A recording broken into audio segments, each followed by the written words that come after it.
شادی شدہ عورتوں کو چاہیے کہ وہ اپنے شوہر کے ساتھ بیٹھ کر کھانا کھائیں، شوہروں کو چاہیے کہ وہ کھانا کھائیں تو اپنی بیوی کو اپنے پاس بٹھائیں۔ کیا وہ حدیث نہیں سنی آپ نے؟ اللہ کے رسول نے فرمایا کہ اگر روٹی کا ایک لقمہ اٹھا کر پیار سے آپ اپنی بیوی کے منہ میں رکھتے ہیں، کھلاتے ہیں اس کو، تو اس پر بھی اللہ ثواب دیتا ہے۔ جب آپ کی بیوی آپ کے بعد کھائے گی تو آپ اپنی بیوی کو کھلا پائیں گے یا آپ کی بیوی آپ کو کھلا پائے گی؟ یہ طلاقوں کی نوبتیں اور میاں بیوی کے درمیان جو جدائیاں پیدا ہو رہی ہیں وہ یہی تو ہے کہ ہم نے دوسروں کی دیکھا دیکھی اور ٹی وی پہ آنے والے سیریل جب سے ہم نے ہماری عورتوں نے دیکھنا شروع کیے تب سے یہ خرافاتیں ہمارے یہاں آنے لگی اور طلاقوں کی نوبتیں۔ اب کھانا کھاتے وقت شوہر اپنی بیوی کے ساتھ بیٹھ کے کھانا کھائے تو آپ بتائیے نفرت پیدا ہوگی؟ ایک لقمہ شوہر اپنی بیوی کو کھلائے، بیوی اپنے شوہر کو کھلائے، یہ کبھی بتائیے اس گھر میں کبھی جدائی پیدا ہوگی؟ آپ کی بیٹی آپ کے گھر میں یہ سب دیکھے گی تو کل اس کی بھی شادی ہوگی، وہ بھی اپنے ماں سے یہی تجربہ حاصل کر کے جائے گی، کل وہ کسی کی بیوی بنے گی تو وہ بھی اپنے شوہر کو خوش رکھ سکے گی۔ یہ تجربے کی بنیادیں ہیں جو جناب محمد رسول اللہ صلی اللہ علیہ وسلم نے بنائی ہیں اور بتائی ہیں۔ یہاں تو عورتوں کا الٹا حساب ہے بنگال کے اندر، پہلے مرد کھائے گا، جب مرد کھا لے گا تب عورتیں، اس کو کہتے ہیں کہ عورت مرد کے ساتھ کھائے تو کہتے ہیں دیکھو برابری کر رہی ہے۔ اچھا وہاں صاحب یہ برابری کہاں سے آ گئی ہے؟ اللہ کے نبی فرماتے ہیں اپنی بیوی کو بھی کھلاؤ جب تم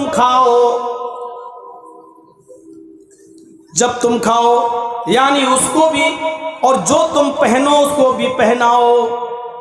اگر ان سے کوئی غلطی سرزد ہو جائے تو ان کو تم مارو نہیں، اور اتنی بڑی غلطی اگر دیکھ لو کہ اپنے بستر پر کسی غیر مرد کو وہ بلائیں اور تم ان کے ساتھ ان کو دیکھ لو تب تم ان کو مار سکتے ہو۔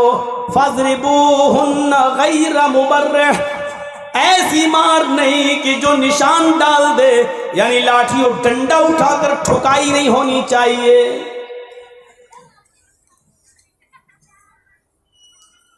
جو آدمی زنا کرتا ہو، زناکار، اور زناکار کو بھی جب سزا دی جاتی ہے کوڑے مارنے کی، اس پر بھی اللہ کے نبی نے یہ فرمایا کہ جب اس کو 100 کوڑے مارے جائیں، یعنی کنوارا لڑکا اگر زنا کر لے تو اس کو 100 کوڑے مارے جائیں گے۔ 100 کوڑے مارنے کی بارے میں بھی بتا دیا کہ آپ اس کوڑے کو ماریں لیکن اس طرح نہ ماریں اور ہاتھ کو اتنا اوپر نہ اٹھائیں کہ آپ کی بغل کی سفیدی دکھائی دے، یعنی آپ کی بغل کھل جائے، کیونکہ آپ جب جتنا اونچا ہاتھ اٹھائیں گے اتنی ہی تیز مار پڑے گی۔ اس لیے اللہ کے نبی نے فرمایا کوڑا اس طرح مارو نہ ہاتھ بالکل نیچے رہے یعنی ایسے، اور نہ اتنا اوپر اٹھے کہ آپ کی بغل نظر آ جائے، یعنی کوڑے مارنے میں نہ تو بالکل نرمی ہو کہ اس کو تکلیف کا احساس ہی نہ ہو اور اتنی سختی بھی نہ ہو، اتنے ٹائٹ کوڑے بھی نہ پڑیں کہ وہ بیچارہ 100 کوڑے کے بجائے 20 کوڑے میں ہی اپنی جان دے دے، اتنی سخت سزا بھی نہیں ہو، درمیانی مار مارنی چاہیے۔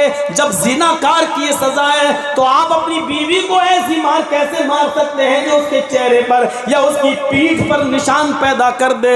آپ اس کو بطور تنبیہ کے ہلکی پھلکی مار سکتے ہو، اور یہ مار بھی آپ اس کے گال پر نہیں ماریں گے، وہ بھی کب؟ جب اس کے اپنے بستر پر کسی غیر مرد کو دیکھ لو تب۔ کھانے میں نمک زیادہ ہو گیا اسی پہ ٹھکائی کر دو، یہ جائز نہیں ہے۔ مرچ زیادہ ہو گئی، تیل زیادہ ہو گیا، اسی پہ مارنے پیٹنے لگو۔ بچے نے زمین پر لیٹرین کر دی، تمہیں دکھائی نہیں دیا، یہی گھر میں لیٹرین کرا لی، باتھ روم میں نہیں لے گئی اور اسی پہ مارنے لگو۔ یہ چھوٹی چھوٹی باتوں پر مارنے کی اجازت شریعت نہیں دیتی ہے۔ اسی کو عورت کا ٹیڑھا پن بتایا ہے، جو سیدھا نہیں ہو سکتا ہے۔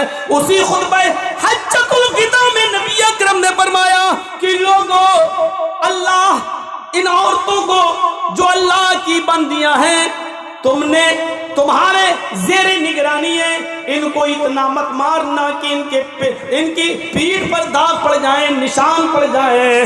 اے لوگو دیکھو ان عورتوں کے بارے میں وصیت کرتا ہوں، تم نے اللہ کے کلمے کے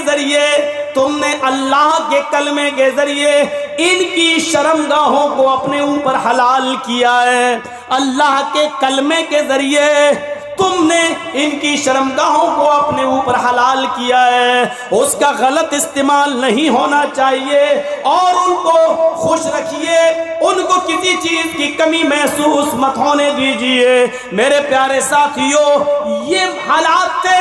اس کے بعد جب آپ یہ ساری نصیحتیں کر چکے تو پھر آپ نے اس گواہ نے، گواہی دینے والے نبی نے پھر کیا کہا؟ اے لوگو، اللہ نے مجھے جو دین دے کر بھیجا تھا، جو اسلام دے کر مجھے بھیجا تھا، آپ کے پاس جو پیغام دے کر مجھے بھیجا تھا، اس پیغام کو میں نے تم تک پورا پہنچا دیا یا نہیں؟ جب بتاؤ اے لوگو، میں نے قرآن کی دعوت، اللہ نے جو مجھے دعوت دے کر بھیجا تھا، میں نے اس دعوت کو پورا کر دیا یا نہیں؟ قالو، سارے صحابہ چیخ پڑے۔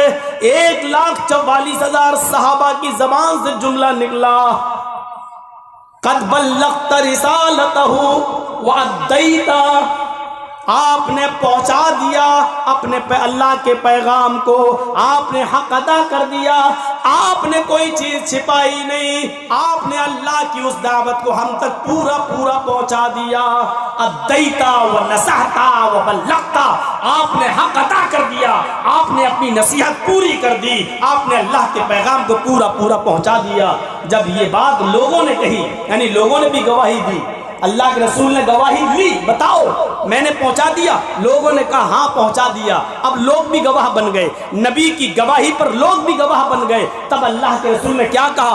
اے اللہ سن لے، اے اللہ میں نے جو گواہی دی تیری وحدانیت کی، نماز کی، روزے کی، حج کی، زکوٰۃ کی، جنت کی، جہنم کی، فرشتوں کی، جنوں کی جو گواہی دی ہے، اس پر میں بھی گواہ، میں نے یہ پیغام تمام لوگوں تک پہنچا دیا، یہ لوگ بھی گواہ۔ اللہم شہد، اللہم شہد، اللہم شہد، اے اللہ میری امت کی گواہی پر تو بھی گواہ بن جا، تو بھی گواہ بن جا، تو بھی گواہ بن جا۔ یعنی قیامت کے دن اگر یہ جھٹلائیں تو تجھے گواہی دینا ہوگی کہ نہیں یہ جھوٹ بول رہے ہیں۔ انہوں نے نبی اکرم کی گواہی دے دی، اس گواہ نے پوری امت کو گواہ بنا دیا، اور امت کی گواہی پر اللہ کو بھی گواہ بنا دیا۔ اس سے بڑا گواہ کون ہو سکتا ہے جس کی گواہی پر اللہ بھی گواہ بن جائے؟ ابھی تو شاہد ہوا ہے، ابھی تو 4 چیزیں اور باقی ہیں۔ آئیے شارٹ میں ان 4 چیزوں کی طرف میں اشارہ کرتا ہوں۔ دوسری چیز، یا ایھا النبی انا ارسلناک شاہدا ومبشرا ونذیرا، دوسری چیز مبشر، اے نبی ہم نے شاہد بنا کر بھیجا، نہیں گواہی دینے والا، ومبشر، اور اچھے کام کرنے پر جنت کی بشارت دینے والا بنا کر بھیجا۔ اچھے کام کرنے پر جنت کی بشارت، جنت کی بشارتیں اتنی ہیں، چھوٹے چھوٹے کام پر بھی جنت کی بشارت کرنے والا چاہیے۔ من قال لا الہ الا اللہ دخل الجنہ، جس نے کہا لا الہ الا اللہ وہ جنت میں داخل ہوگا۔ اب دیکھیے آگے کتنی آسان ہے جنت نا، لا الہ الا اللہ، لو مل گئی جنت۔ آگے دیکھیے، من قال لا الہ الا اللہ دخل الجنہ، جس نے کہا لا الہ الا اللہ وہ جنت کے اندر داخل ہوگا۔ دوسری حدیث دیکھیے، من مات لا یشرک باللہ شیئا دخل الجنہ، ادھر بھی جنت کی بشارت، جس کی موت اس حال میں آئی کہ وہ اللہ کے ساتھ کسی اور کو شریک نہیں کرتا تھا، یعنی شرک نہیں کرتا تھا، وہ توحید پر مرا۔ جو مرتے وقت شرک میں مبتلا نہیں تھا اور توحید پہ مرا تو وہ کیا ہوگا؟ دخل الجنہ، وہ بھی جنت میں جائے گا۔ جنت دیکھیے کتنی آسان. من کان فی آخری کلامہ لا الہ الا اللہ دخل الجنہ، جس کی جان جا رہی ہے اور اس نے آخری وقت مرنے سے پہلے اس کی زبان سے آخری جملہ یہ نکلا لا الہ الا اللہ، لا الہ الا اللہ کے بعد کسی سے کوئی بات نہیں کیا، لا الہ الا اللہ اور ختم. لا الہ آج کل دیکھتا ہے وہ لا الہ الا اللہ کہتے وقت بہت کم لوگوں کی جانیں جاتی ہیں، لیکن فلموں میں دیکھ لو اس کی جان. سیریل وغیرہ آج کل تو موبائلوں میں بھی آتے ہیں، یہ کوئی چیز کسی نے چھپی ڈھکی تھوڑی ہے، اس میں دکھا رہا گولی ماری. ایک بار مجھے کسی نے واٹس ایپ پہ بھیج دیا، ہوتے ہیں کچھ چھچورے دوست بھی ہوتے ہیں، سب کے ساتھ ہے، تو کلی فلم کا وہ ایک چھوٹا سا شارٹ بھیج دیا. اب وہ کون تھا؟ وہ لمبا والا ہیرو امیتابھ بچن. وہ لا الہ الا اللہ محمد مر گیا. یہ بھی جنت میں چلے جائیں گے. اور ان لوگوں کو موت کلمے نہیں آتی ہے. یہ دیکھیں بڑے بڑے حاجی نمازی کو کلمہ نصیب نہیں ہو رہا ہے. یہ سب سے بڑی خراب صورتحال ہے. ہم سمجھ نہیں پا رہے ہیں. ہم جو فلم انڈسٹری کو ایسی